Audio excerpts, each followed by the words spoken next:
Hey guys, welcome back to Missing Out Mondays, where we tell you what we're into. Start your week off right. I'm Tauri Jay. I'm Lex Michael. And today we're joined by tomorrow's guest, Drake Cummings. Drake. What are you into this week? Hey guys, thank you so much for having me on. As you said, my name is Drake Cummings, and I am incredibly excited to talk to you guys about a game franchise that's near and dear to my heart that everyone sleeps on and they need to stop sleeping.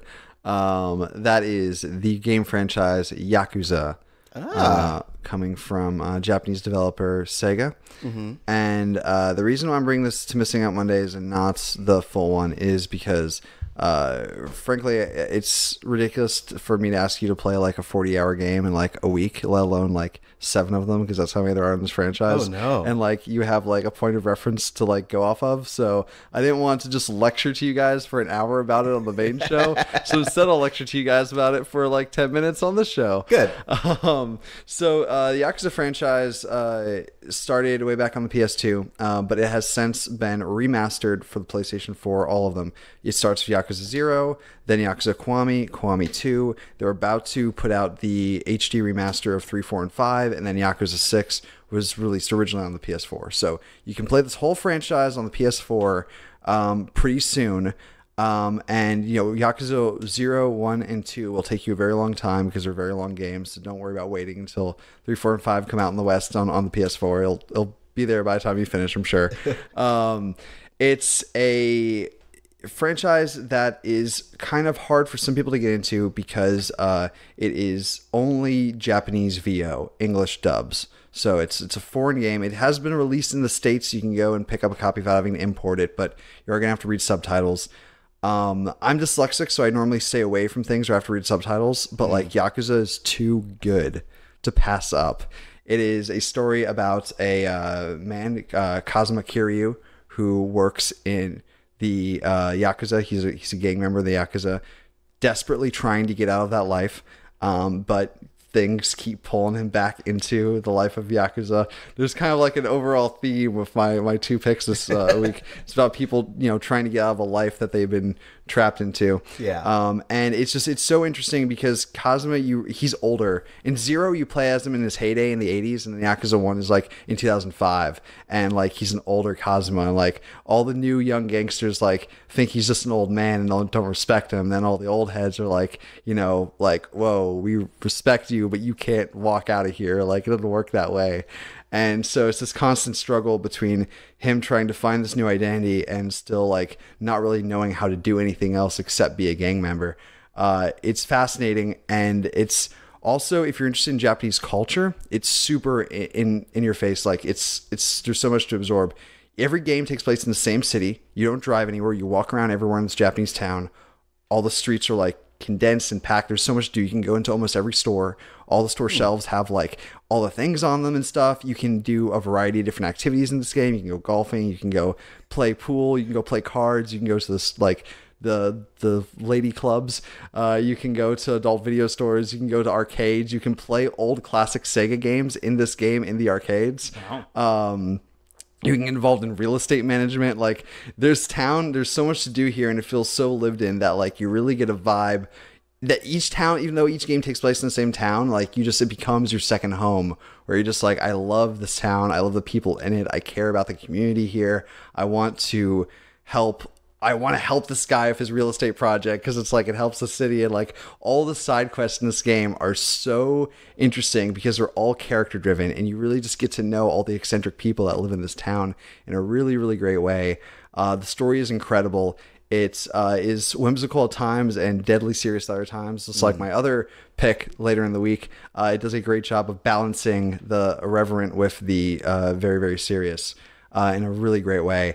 And then if you're still like, yeah, but like a 40-hour game where I have to read all the subtitles, I'm really not sure if I'm feeling that, you're in luck, because there's a spin-off game that's coming out later this year called Judgment on PS4, and it takes place in the exact same universe, but it's about a different character. This time it's about a former lawyer who is now a police officer. And this one will be voiced in English. So they're trying, again, to capture a Western market because these games are incredibly popular in Japan, but not super popular in the States. And so this is like, well, we're going to give this one VO. We're going to do a little bit more marketing with it. We're going to give us another shot to really make this franchise happen in the West, because these are incredible, incredible games. And I feel like more people would probably play them if there wasn't that language barrier. Yeah. And so if you're absolutely check out the Yakuza games, but if you really, really don't want to read 6 games, 40 hours each of subtitles, then please check out Judgment. The combat's kind of like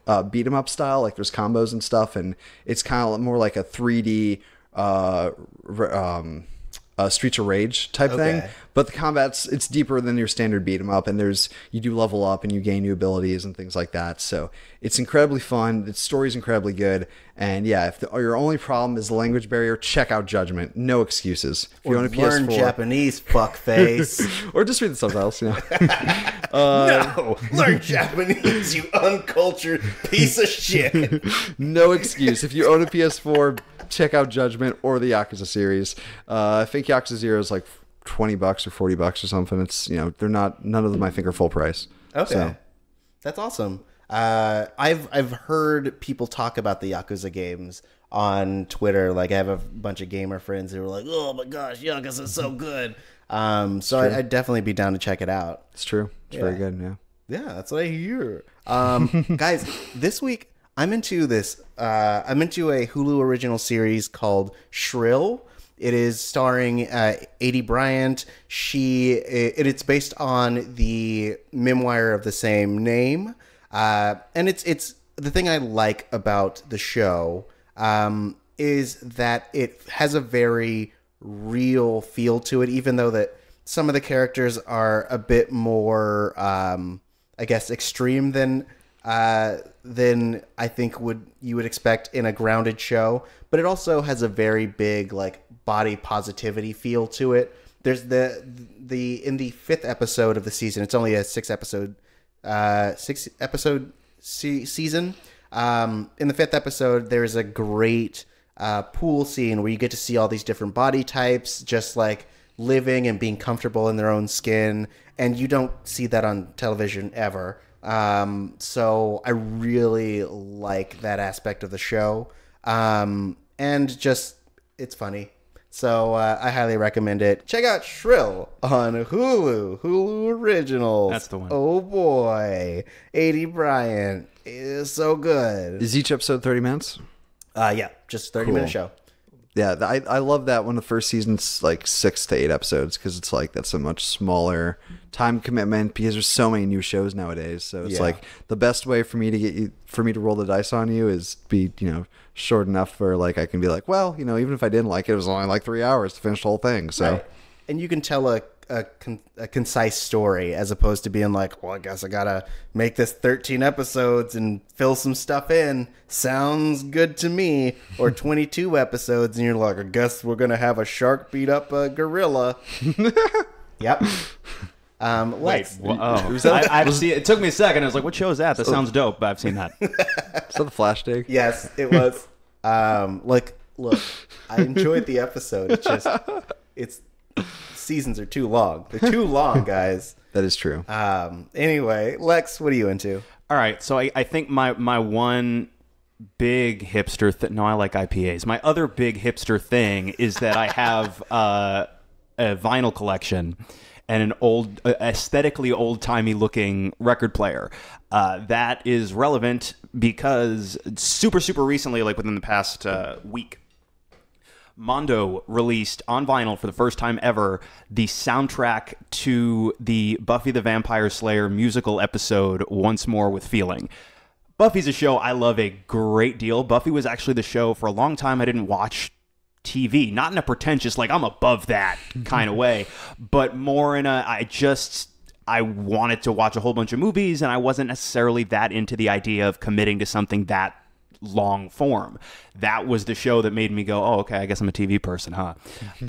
It's a show that I, a lot of people love a lot, and that musical episode is one of the most beloved of the series, and I think was really the progenitor for almost every musical episode of a funny show that came after it. I realized as I was spinning the record at home, I know almost all of the lyrics to this entire thing by heart, which I didn't know about myself until just recently. But the presentation, Mondo is always incredible about like the artwork and the way they package things. So there's new art on the case for it that's gorgeous.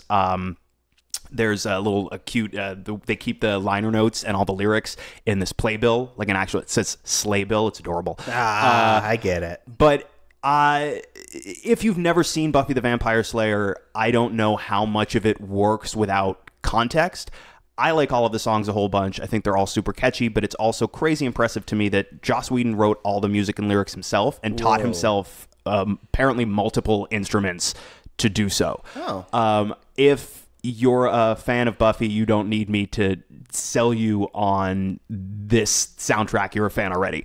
But I like the novelty aspect of having something like that on vinyl, and it's an album that I dig a whole bunch. Nice. Awesome. Also, Buffy's a good show. I've never seen Buffy. I will listen to this album on the way home, and I'll let you know after I get I don't know what it could...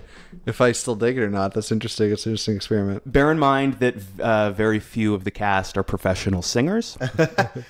I would say if you're gonna watch the episode before you listen to the album. I would does the episode work in a vacuum? Honestly, I couldn't tell you. All right, we're gonna find out. Drake, watch the episode. Let us know how you feel about it, and then report back. I will listen to as much of the album as I can get through on the car ride home, because it's not a very long car ride. Without seeing the episode, then I'll watch the episode tonight, and then I'll re-listen to the full album, and I'll let you know before and after what my opinions are. All right, okay. I'm looking forward to this report. Yeah, cool. I'll tweet at you. Please do. Where can I expect that tweet to come from? At Drake_Cummings on Twitter. And then if you feel the need to follow me on Instagram as well, you're more welcome to. That's at Drake Cummings. And then you can find out more of the stuff that I do with a group that I'm involved with called The People's Collective. And that's on Instagram at the.peoples.collective. And we have as a YouTube channel and podcast by the same name, The People's Collective. Podcast every other Wednesday, and a mockumentary TV show that we are producing drops on our YouTube channel next Wednesday. Nice. April 3rd. Yep, that'll be in 2 days.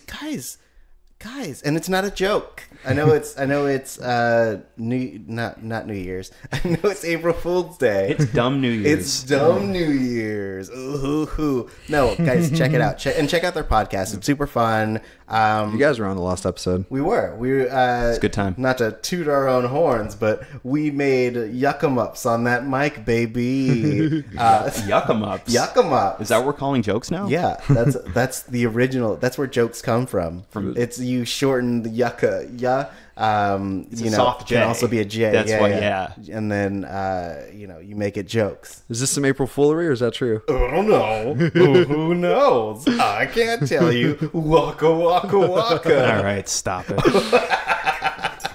Guys, thank you guys so much for having me on this. I had a great time. No, thank you. And guys, if you like Drake,